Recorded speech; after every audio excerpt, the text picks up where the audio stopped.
Hey guys, it's Quickie Baby, and today we're going to see Lucky Richters drive in the Jagdtiger.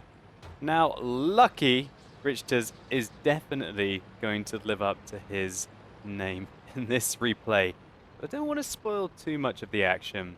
So he's driving in the Tier 9 German tank destroyer, this very fearsome Jagdtiger, which was just reset in my mind. Wow. It made a reappearance when I got to see it just at Tank Fest at Bovington in a museum. It's very impressive to see again for the first time in 2 years. Now, the Jagdtiger is a tank that at one stage was probably my most feared and hated tank to go against. Now this is before they added in the Tier 10 tank destroyers and even the Tier 10 medium tanks. I just really loathe the Jagdtiger. There's something about the 128mm on this tank, with its 560 alpha damage, very impressive penetration, pretty low aim time, but importantly its great rate of fire, with monstrous Tier 9 tank destroyer DPM. Now the Jagdtiger has an impressive upper plate, but really it's only the superstructure that's incredibly strong on this tank. The side armor is okay if it's well angled, but if you get it flush on the side, it's an easy target. In the back of this tank as well, it's the same case. So Lucky is in a platoon of Jagdtigers in a very nice matchup. With only 4 Tier 9 tanks on the enemy team, his platoon have got to feel that they're quite dominant here. And even better, there are no artillery on the enemy team, meaning that the gigantic slow box of a tank that is the Jagdtiger doesn't have to worry about the shells raining from the sky. So he has found a T-54 here. He puts in a fantastic shot right into the front track of the T-54, slowing it down and doing an impressive 543 damage. It's one of the most dangerous Tier 9 Soviet tanks on the enemy team.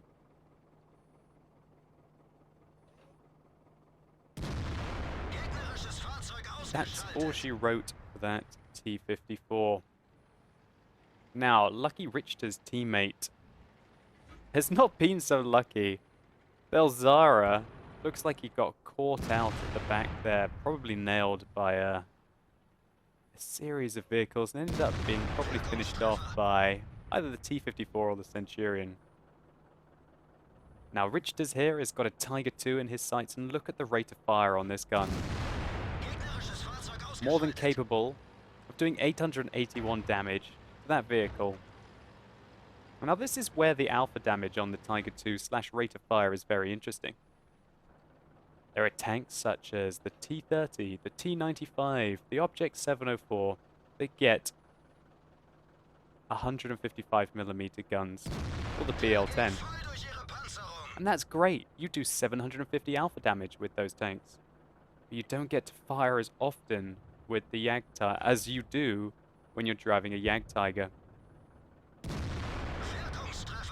And that shot was so powerful that it just broke the stats at the top of the page. Hopefully that's going to reset in a second, and we'll see how much damage the Richters is on. That's right, he's on 3,600 damage 4 minutes into the game, and this is just a wonderful situation for him here. And unfortunately, he can't quite reload in time. So just to play devil's advocate here, this is where the rate of fire in the Jagdtiger can be worse. If you had the higher alpha damage, the Object 704 as an example, he would have put on average 750 damage into that T-34 too. So really, it swings and roundabouts. If you need to kill a target that's got between 750 and like 1,100 health, the Jagdtiger is going to kill it on average faster than an Object 704.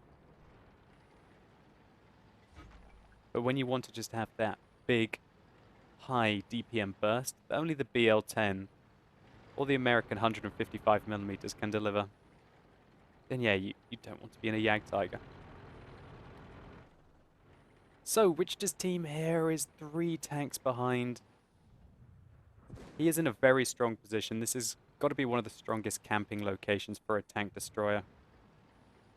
on any map, really. I remember having massive games in a T95 here. With this hard cover behind you, you're completely safe from artillery. And unless the enemies flank you by going up on that ridge line, and also going up towards the north, it's very hard for them to dig you out.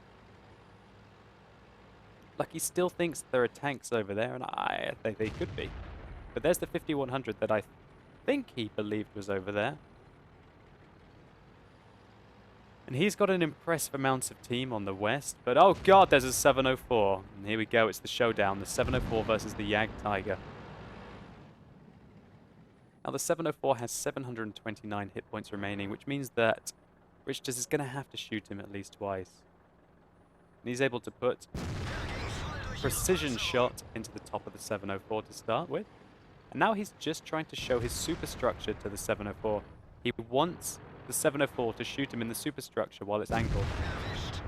But thankfully, the 704 was so busy aiming at him, he managed to pop over the ridge, use the fairly good gun depression of the Jagdtiger to punish the vehicle.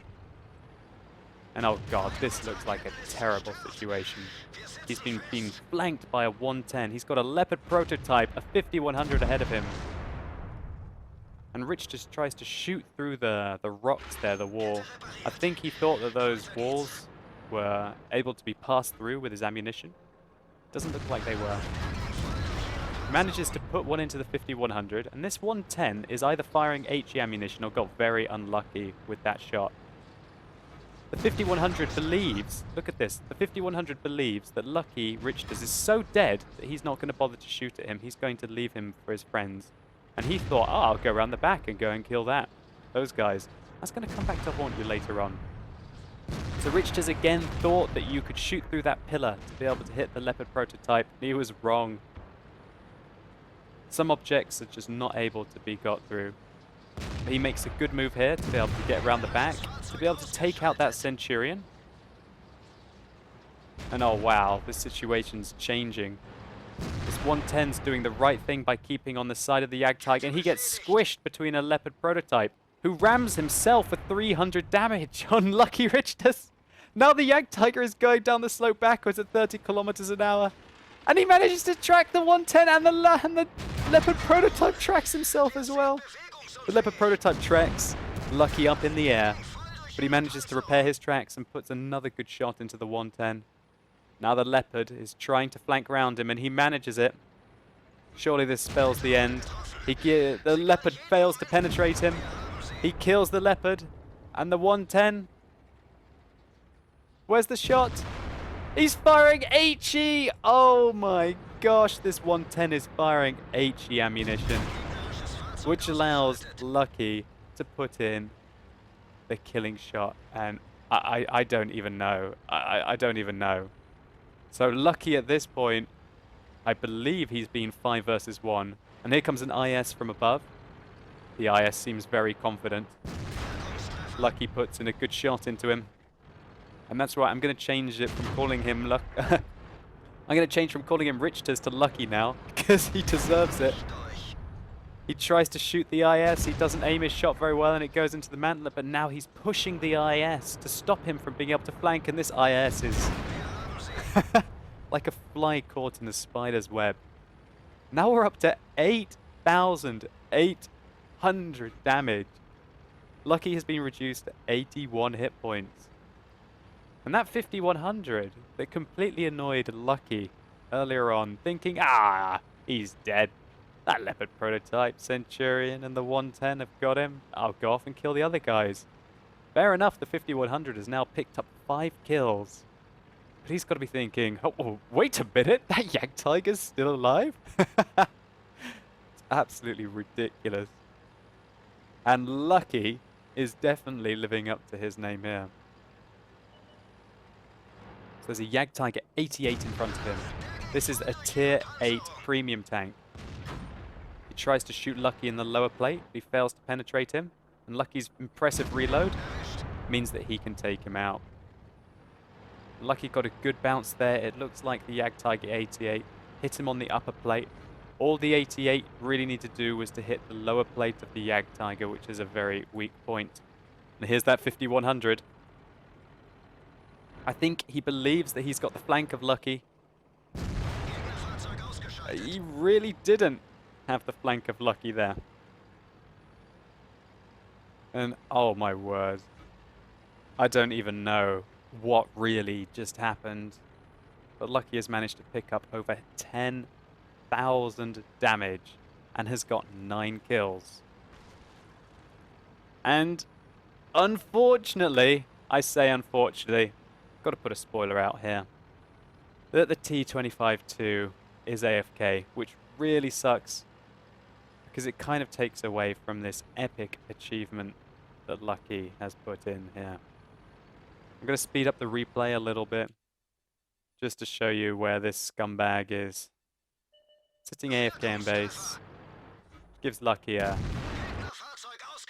cheeky 850 damage at the end of the game and an extra kill, giving him the 10th kill of the game. Unfortunately for Lucky, that means that this actually wasn't a 1 versus 5 after the 5100 dies just after the Leopard prototype does, which means that it was a 1 versus 4, with unfortunately the T25-2 being AFK. Nevertheless, this was still an absolutely fantastic result. I have no idea how Lucky Richters managed to get out of this situation. And by sheer will, a lot of luck, and making the right plays at the right time, he managed to have an absolutely fantastic game in the Jagdtiger. So let's just take a quick look at the post-game stats. So thank you so much, Lucky, for sending in this replay. It was an amazing watch. And I must apologize for what is probably a terrible pronunciation of your name. But all that aside, we see a Spartan Medal, Pools Medal, High Caliber, Tank Sniper Medal, Steel Wall, and the Kolobanovs. And it's just such a shame that that T25-2 was AFK. You would have probably still been able to kill him even if he wasn't. But it was still made that Kolobanov and Pools Medal that little bit more special if he wasn't AFK. Nevertheless, there is no doubt that you carried your team in this game, and you made your platoon mates in their Jagdtigers look very silly indeed. 1,971 base experience and 10,000 damage even before the T25-2 at the end is a fantastic result in a Tier 9 tank destroyer, one of the biggest games that I've ever seen in one. What we saw in this replay is just how deadly a cornered Jagdtiger can be. With strong all-round armor, meaning that he was able to take 4,780 potential damage in the game, taking over 21 hits. With enough accuracy on his 128mm to mean that he hit 25 out of 28 shots, and I believe that at least 2 of those 3 were you thinking that you could shoot through the bits of rubble and hit the target behind them. I think it's the same case with the pillars on airfield. You can't shoot through those pillars on airfield, even though it looks like you should. Seeing this replay makes me want to go get back in my Jagdtiger and get my gun singing. Anyway, I hope you guys enjoyed this video. If you did, please consider rating it down below. It really helps me out. And let me know in the comments what you think about the Jagdtiger, especially compared to, for example, the Object 704 and tanks such as the T30 at Tier 9 or even the Tortoise. Do you think that the Jagdtiger has the right amount of alpha damage, or is the Tortoise, for all its high rate of fire, maybe its alpha damage is just too little? And how does the Jagdtiger compare to, for example, the gun on the SU-12254? Anyway, as always, thank you so much for watching. You've been epic, and hopefully I'll see you soon.